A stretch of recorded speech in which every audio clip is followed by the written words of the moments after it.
दीपावली की हार्दिक शुभकामनाएं। प्रकाश का पर्व दीपावली भारतीय संस्कृति की कालातीत निरंतरता का प्रतीक है।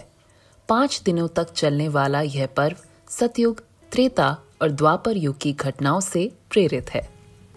धनतेरस शरीर माध्यम खलु धर्म साधनम के महात्म्य को चरितार्थ करते हुए दीपावली महोत्सव का आरंभ आयुर्वेद के प्रवर्तक आदि चिकित्सक भगवान धन्वंतरी के प्रादुर्भाव दिवस से होता है। मान्यता है कि सतयुग में समुद्र मंथन के फलस्वरूप भगवान धन्वंतरी चिकित्सा शास्त्र और अमृत कलश के साथ इसी दिन अवतरित हुए थे। नरक चतुर्दशी छोटी दीपावली द्वापर युग में भगवान श्री कृष्ण और उनकी पत्नी सत्यभामा ने कार्तिक मास के कृष्ण पक्ष की चतुर्दशी तिथि को असुर राज नरकासुर का वध करके पृथ्वी को उसके अत्याचार से मुक्त किया था।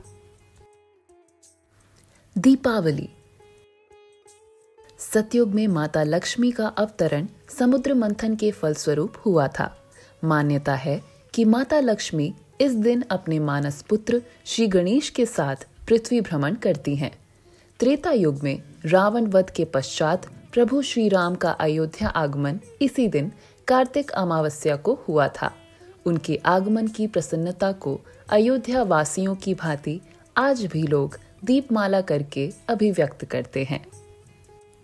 गोवर्धन पूजा द्वापर युग में इंद्र के अभिमान को चूर करने एवं गोकुल वासियों की वर्षा से रक्षा हेतु भगवान श्री कृष्ण ने गोवर्धन पर्वत को अपनी कनिष्ठा पर उठा लिया था।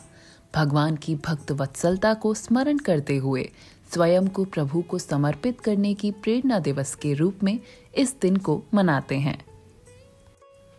भाई दूज कहा जाता है कि मृत्यु के देवता यम की बहन यमी चाहती थी कि उनके भाई उनके घर आएं, परंतु व्यस्तता के कारण यम उनसे मिलने नहीं जा पाते थे।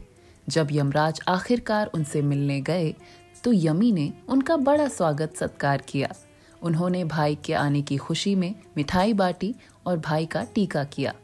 इस पर यम ने प्रसन्न होकर यमी से वरदान मांगने को कहा।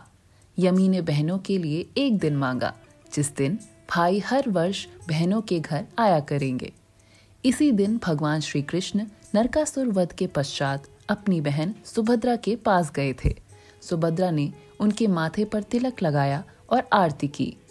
इन कारणों से भाई बहन के निश्चल प्रेम का पर्व भाई दूज कार्तिक मास के शुक्ल पक्ष की द्वितीया को मनाया जाता है। भारत की चेतना उसकी संस्कृति है। अभय होकर इस संस्कृति का प्रचार करो। स्वामी विवेकानंद।